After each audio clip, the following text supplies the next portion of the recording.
Bonjour, donc on se retrouve aujourd'hui pour un nouveau tuto sur Reason 7, toujours avec notre module instrument MIDI externe. Je vous ai montré sur deux tutos, un avec l'import des notes MIDI de Massive de Native Instruments que l'on gère directement dans le séquenceur de Reason, et j'ai fait un autre tuto également sur comment utiliser les VST ou Audio Unit et les instruments natifs d'Ableton Live 9 pour les intégrer dans Reason 7. C'est bien beau, donc ça c'est toute une gestion MIDI, sauf qu'effectivement j'ai pas expliqué comment on pouvait après convertir la piste MIDI en audio, puisqu'effectivement quand vous allez bouncer, c'est-à-dire quand vous allez exporter votre projet complet, évidemment il faudra bien que tout ce qui provient des modules externes MIDI, des synthés virtuels, il va falloir les convertir également en audio. Donc c'est l'objet de ce tuto. Donc je vous remonte brièvement, donc on va lancer Massive. Voilà. Hop. Donc j'ai toujours la version démo. Au niveau de la configuration, alors ici, dans le Spotlight, vous tapez MIDI. Je le fais rapidement, hein, mais je l'ai expliqué dans le tuto sur Massive. L'audio, peu importe.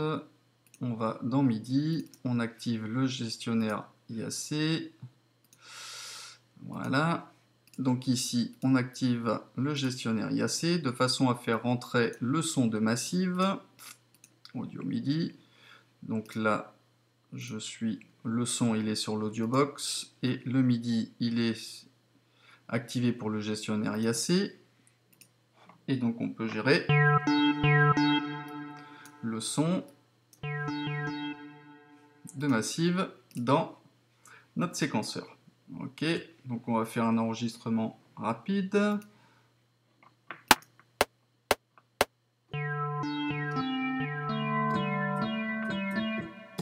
Ok, très bien, on va ramener ça ici. On va agrandir, faire une boucle.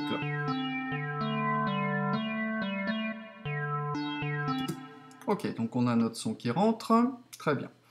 Alors, donc on arrive à câbler virtuellement le signal MIDI avec le gestionnaire IAC. Par contre, il faudra qu'on procède de la même façon, mais par rapport à l'audio. Pour ça, vous aurez besoin, ici, de Soundflower. J'ai fait également un tuto en expliquant comment utiliser Soundflower pour importer un projet MIDI et audio de GarageBand vers Ableton. C'est le même principe. Donc vous téléchargez ici, hein, c'est gratuit, bien sûr que si vous êtes utilisateur de Mac, hein, donc sur Cycling 74, le Soundflower, vous l'installez. Une fois qu'il est installé, eh bien, vous l'aurez ici dans les gestionnaires MIDI. Vous verrez qu'il apparaîtra ici sous forme de 2 canaux ou 64. D'accord ? Pour l'instant, vous ne touchez rien. Donc, on est dans la configuration MIDI. Tout va bien, je fais lecture. Maintenant, qu'est-ce que je vais faire ? Je vais créer, commande T, une piste audio. Et ce que je vais faire, c'est je vais activer le fameux Soundflower, aussi bien dans Massive que dans Reason.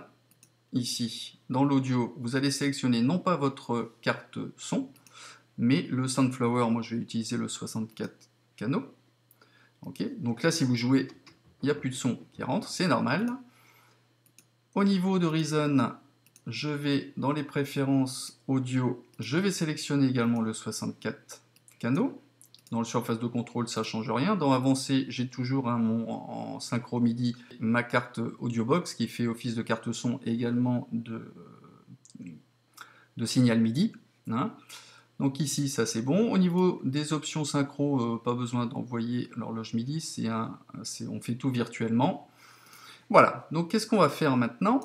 Vous allez ici, quand vous cliquez, vous voyez qu'ici, c'est grisé. Alors, si vous appuyez sur Alt, la touche Alt et clic gauche, là, vous voyez que vous pouvez aller sélectionner le Sunflower donc en sortie, c'est-à-dire je veux faire sortir le son via le 64 canaux. Donc je le sélectionne. Vous voyez qu'ici, Alt, clic gauche, j'ai le 64. Alors, en entrée, vous laissez votre carte son, enfin en tout cas, tout sauf le micro interne, parce que sinon vous allez enregistrer également le son de votre Mac quand vous êtes en train de faire la manipulation, donc le son de la pièce ambiante, si je puis dire. N'oubliez pas, donc après, vous recliquez et vous gérez votre son. Si le son est au minimum, vous n'aurez pas d'enregistrement sur la piste audio. Donc veillez à ce que le son soit relativement élevé, sans pour autant saturer, hein. Voilà. Donc ici, qu'est-ce qu'on va faire? On va mettre notre curseur à 0. Je sélectionne donc mon séquenceur. Alt et clic gauche, flèche gauche pour revenir au début. Je sélectionne ici stéréo. Donc je suis bien en stéréo input 1 et 2, hein, vous le voyez d'ailleurs ici.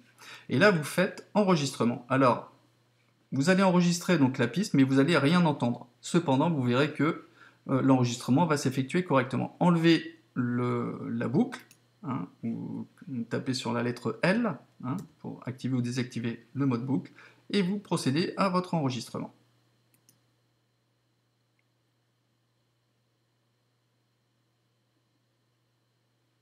Voilà, je regarde ici, tout se passe bien. Maintenant, vous retournez dans Reason, vous allez, pour réécouter ce qu'on a à entendre, on revient sur l'audio.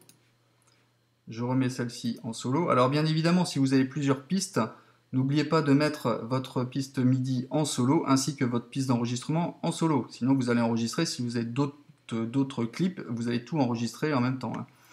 Donc ici, on va relire.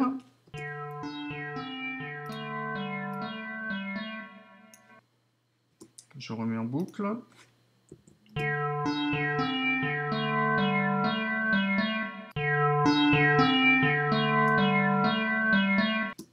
Voilà, donc on a en gros converti, on a enregistré notre piste MIDI en audio. Voilà, donc c'en est tout pour ce tuto. J'espère que ça répondra à la question de l'abonné, hein, et que ça pourra vous servir. N'hésitez pas à me laisser des commentaires et je vous dis à bientôt pour de nouveaux tutos. Allez, ciao!